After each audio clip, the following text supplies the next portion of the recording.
People were very receptive, or more receptive, to new thinking and new ideas when things were in crisis than they were when things were going well. It was a sort of time for a rethink about how we would get something that seemed such an obvious thing, more women to the top.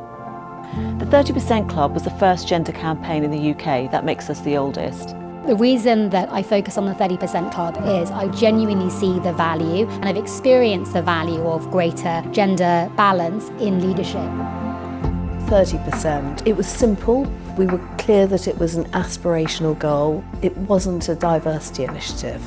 We were very clear it was a business imperative. We had such venerable chairs step up. They did it visibly, they did it publicly, they did it in collaboration with the 30% Club. It was something I believed in at a personal level because I had a daughter who was very able, very ambitious. And at a business level, I frankly never understood why at least 50% of the talent was being ignored for boardroom.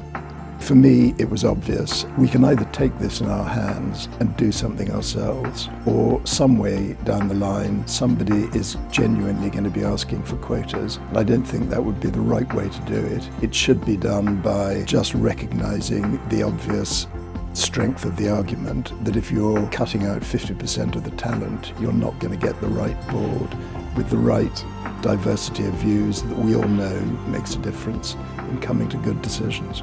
Everybody kept telling us that there wouldn't be enough female talent to fill the available positions given the target we were setting. And just look now.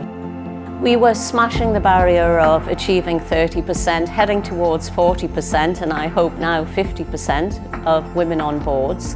Where we're slow in making progress is in the representation of female CEOs. For some part, that's because the women who are on executive committees are in great jobs, but often not the jobs that allow them to succeed to be CEO.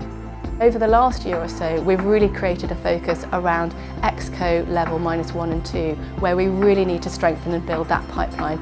Boards need to be involved in and really thoughtful about how they build leadership skills in women, even in the knowledge that they might go on and eventually exercise them somewhere else. As a CEO, I want to lead a business that performs well for all of our stakeholders.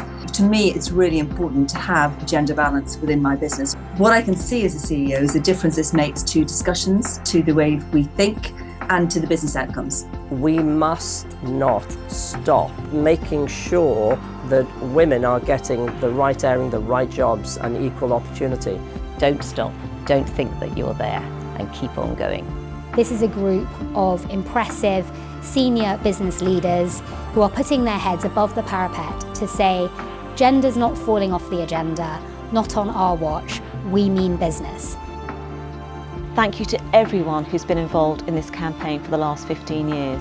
To all the chair and CEO members, but particularly to those founding chairs, we are immensely grateful. To all the volunteers who've given their time and have been relentless in their support and their commitment to the campaign. To the media who continue to provide support to us, and to our colleagues across government. To everyone who shows up and shows interest in what we do, thank you. Brenda would be most proud of the fact that the campaign made tangible progress. Wim was an absolute force. He was a very dear friend and a fabulous supporter of the 30% Club.